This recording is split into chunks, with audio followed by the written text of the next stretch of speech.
c'est la parole de Dieu qui a changé le visage du monde positivement. Mais nos efforts donc quotidiens pour consolider notre consécration se trouvent toujours confrontés aux assauts des traditions. Ah oui, Dieu nous donne sa parole pour que positivement on puisse réussir, s'épanouir, régir nos vies avec une harmonie spirituelle honorable. Au Cameroun, il y a plus de 200 tribus là. Chaque tribu a sa tradition. Imaginez. Il y a aussi des traditions philosophiques. À cela se joint encore la tradition politique. Il y a des traditions religieuses même encore, que j'appelle les dogmes. On va voir cela facilement.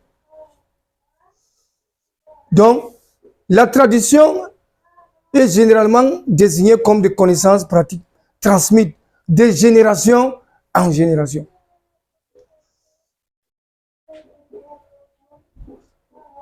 Mais vous allez constater que c'est un ensemble de légendes, de faits, de doctrines, hein, comme je parlais tout tantôt des usages qui ont été transmis oralement sur un long espace de temps.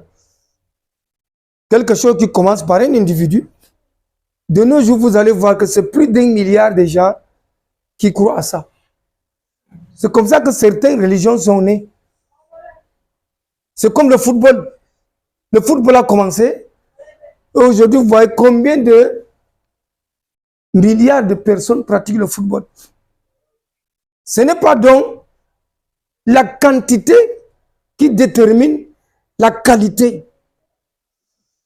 Si on voit la tradition qui nous environne, on va dire que c'est la quantité qui domine sur le spirituel. Mais quand on voit la qualité, ça parle maintenant de la raison que Dieu nous donne d'être ses enfants distingués. Raison pour laquelle on parle de tradition ancestrale. N'est-ce pas? On a hérité. On n'hérite pas de son enfant, on hérite de ses prédécesseurs, n'est-ce pas? Ah oui. La Bible parle des usages abominables. Par le fait que les cultures et les civilisations qui ont été conservées, quoique erronées, ont été agréables. Par apparence, quand on est charnel, quand on est matérialiste, on va aimer ces choses. Nous entrons un peu par la mise en garde. La tradition est déjà née depuis, avant que Dieu ne promulgue sa loi à son peuple. Et on ne doit pas s'y conformer, les imiter. Jérémie 10:3 dit, les coutumes des peuples ne sont que vanité. Voyez donc, tous les efforts pour inventer ces traditions-là sont vains. Pourquoi? Parce que ça ne puise pas sa source de Dieu.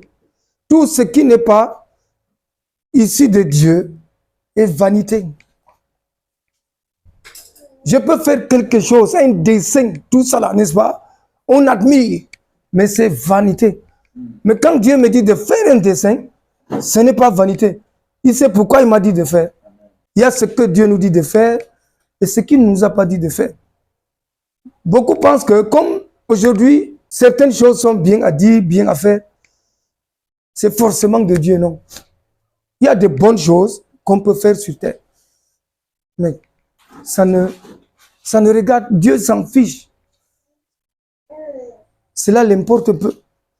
Pourquoi Dieu répugne-t-il la tradition? Que beaucoup aiment tant. Il a parlé des croyants, je vais en parler aussi. Beaucoup de chrétiens ont des entités traditionnelles en eux sans le savoir. Les pharisiens arrivent, je parle peut-être des traditionnalistes religieux. Marc 7, verset 7 à 9. C'est en vain qu'ils m'honorent des lèvres.